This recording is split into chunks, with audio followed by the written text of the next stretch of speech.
성도 여러분, 간밤에 평안하셨습니까? 3월 3일 월요일 새벽 묵상을 시작하겠습니다. 어느덧 3월입니다. 꽃이 피는 3월인데요. 막판 꽃샘추위가 기승을 부리다가 오늘 아침까지 영하권 기록하고요. 주중에는 좀 따뜻해지는 모양입니다.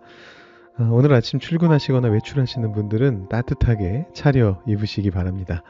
제가 가끔 날씨 얘기를 하니까 새벽 묵상에서 날씨 예보도 해준다고 좋아하시는 분들도 계시더라고요. 날씨뿐만 아니라 우리의 신앙생활과 영성도 잘 예보할 수 있는 그런 새벽 묵상이 되도록 노력하겠습니다. 오늘은 월요일이기 때문에 통독 범위에 대해서 간단히 설명드리고요. 그리고 이어서 어제 주일 설교에 대해 다시 정리하는 그런 시간 가지도록 하겠습니다. 오늘 통독 범위는 여호수아서 14장부터 17장까지의 말씀입니다. 이렇게 보시면 제목들을 쭉 훑어보시면 금방 보이실 텐데 본격적인 땅 분배로 들어섭니다. 여호수아서는 어제 말씀인 13장으로부터 둘로 나뉜다라고 그렇게 보시면 됩니다. 조금 더 세분하면 셋으로 나뉘어집니다. 이미 김종현 목사님의 여호수아 개관에서 함께 살펴보셨기 때문에 여러분 기억하실 거라고 믿습니다.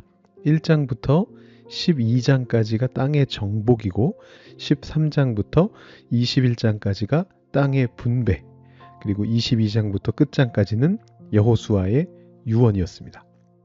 그래서 이 여호수아서가 크게 두 부분, 조금 더 세분하면 세 부분으로 나뉜다라는 것을 기억하시면 여호수아서 전체를 이해하는데 도움이 되시는데요.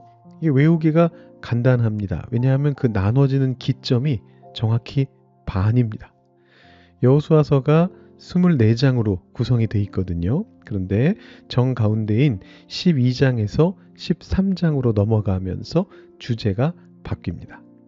여러분들 지난주까지 보셨던 말씀들은 전부 다 정복에 대한 말씀이었고, 어제 주일 말씀은 우리가 따로 새벽 묵상에서 다루지 않는데요. 그 중간인 13장으로부터 이제 주제가 바뀐 겁니다. 그래서 오늘 말씀부터 여러분 내일 모레까지는 바로 이 땅의 분배와 여호수아의 죽음을 우리가 함께 이제 보게 되는 것이죠.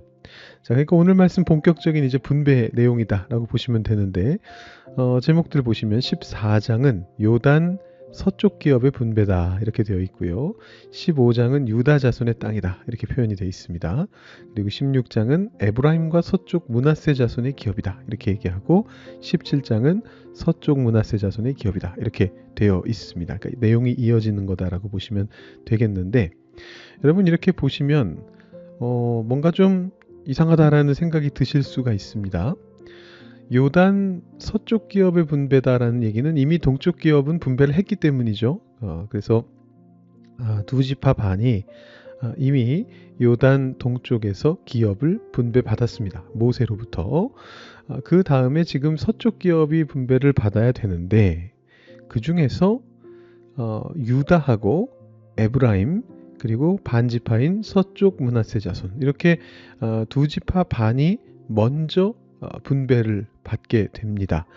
이 사실은 우리가 이제 내일 말씀을 보시면 좀 더 분명해지는데, 여호수아서 18장의 소제목, 우리 그 통독 가이드에서 붙여놓은 소제목이 나머지 땅 분배입니다.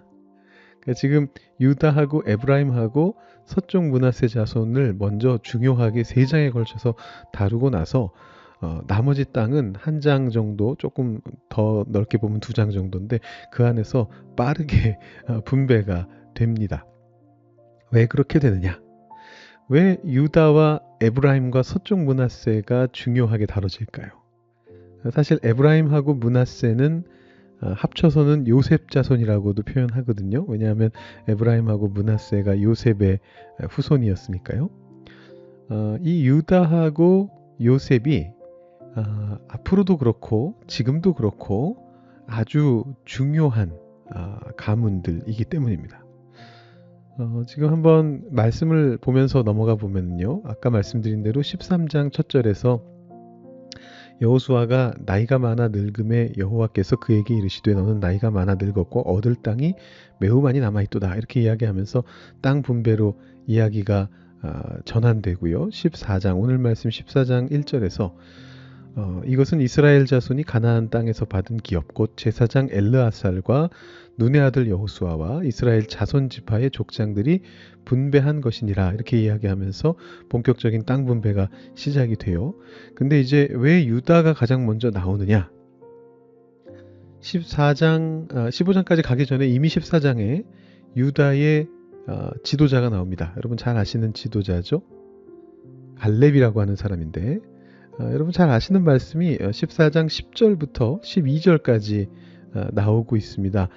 갈렙이 여호수아에게 나와서 이야기합니다. 내 나이가 지금 85세다. 그러나 모세가 나를 보낼 때처럼 여전히 내가 강건하다. 이렇게 얘기하면서 그때나 지금이나 싸움할 수 있고 출입할 수 있다 라고 얘기하고요. 그러면서 이 12절 말씀을 이야기하죠. 너무 잘 아는 말씀이시죠. 그날에 여호와께서 말씀하신 이 산지를 지금 내게 주소서. 당신도 그날에 들으셨거니와 그곳에는 아낙 사람이 있고 그 성읍들은 크고 견고할지라도 여호와께서 나와 함께 계시면 내가 여호와께서 말씀하신 대로 그들을 쫓아내리이다.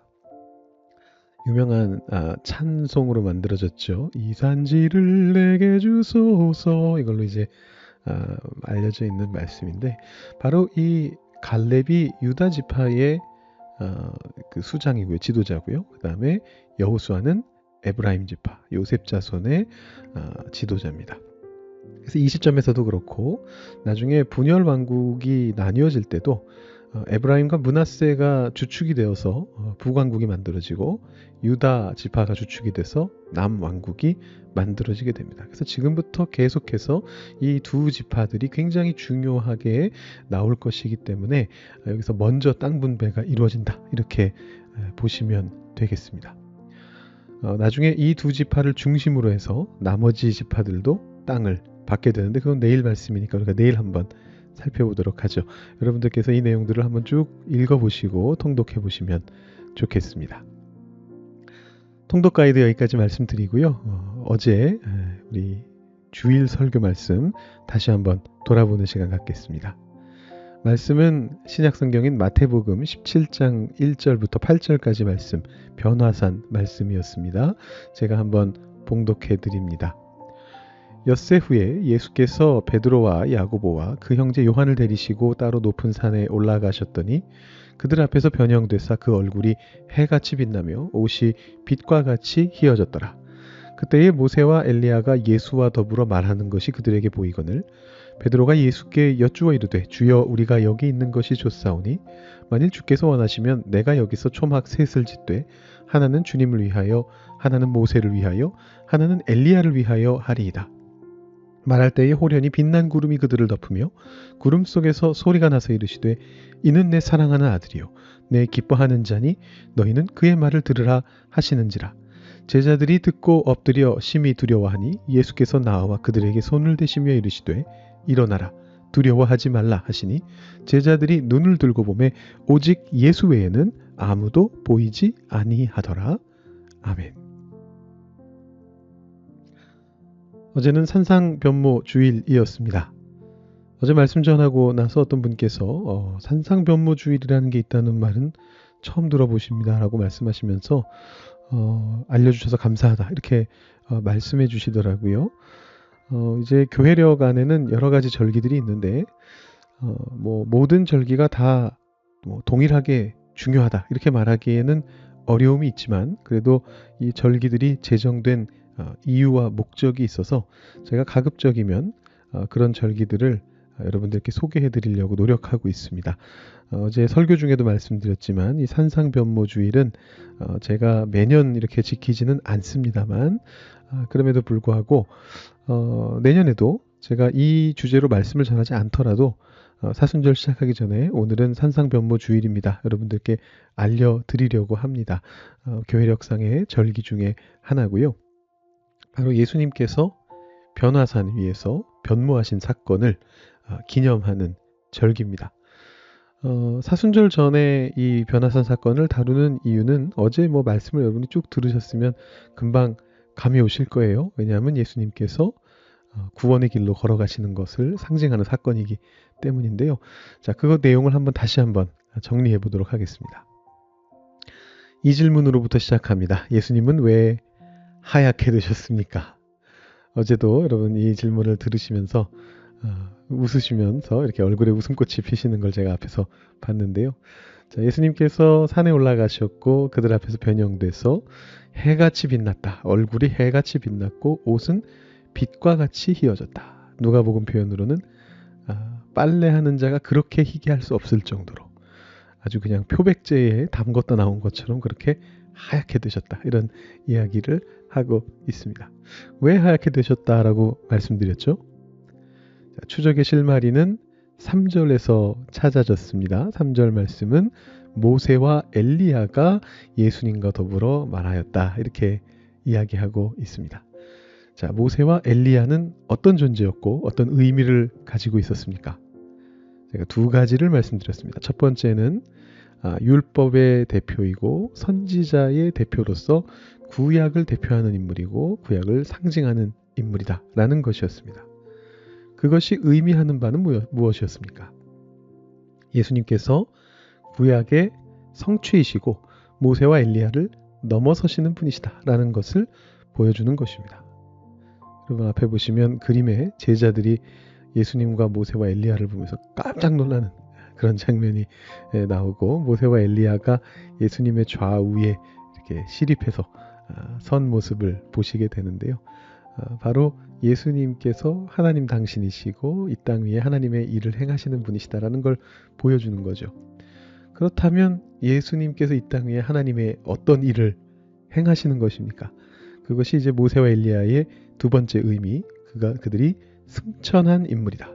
즉 종말과 구원과 연관된 인물이다라는 점을 통해서 발견되는 것이죠.